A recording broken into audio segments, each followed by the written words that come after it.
വയനാട് ദാസനക്കരയിൽ പിടിയാനയുടെ ജഡം കണ്ടെത്തി. കൂടൽക്കടവിലാണ് ഒരാഴ്ച പഴക്കമുള്ള ആനയുടെ ജഡം കണ്ടെത്തിയത്. വിറക് ശേഖരിക്കാൻ പോയ ആദിവാസികളാണ് ആനയുടെ ജഡം കണ്ടത്. വിവരങ്ങളുമായി രതീഷ് വാസുദേവൻ ചേരുന്നു. രതീഷ്, വിവരങ്ങൾ.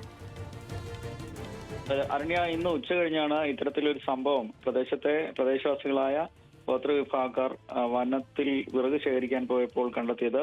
ഇത് കൂടൽക്കടവ് വനഭാഗത്തോട് ചേർന്ന സ്ഥലത്താണ് ഈ പിടിയാനയുടെ ജീർണിച്ച ജഡം കണ്ടെത്തിയിട്ടുള്ളത്.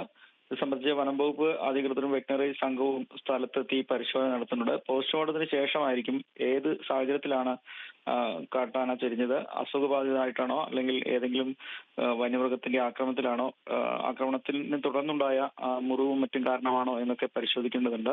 എന്തായാലും അത് സംബന്ധിച്ചുള്ള പ്രാഥമിക പ്രവർത്തനങ്ങൾ വനം വകുപ്പ് ഇന്ന് ആരംഭിച്ചിട്ടുണ്ട്. അതിന്റെ റിപ്പോർട്ട് സംബന്ധിച്ച് പുറത്തു വന്നിട്ടില്ല. എന്തായാലും അത്തരം ഒരു സാഹചര്യത്തിൽ തന്നെയാവാം ഇങ്ങനെ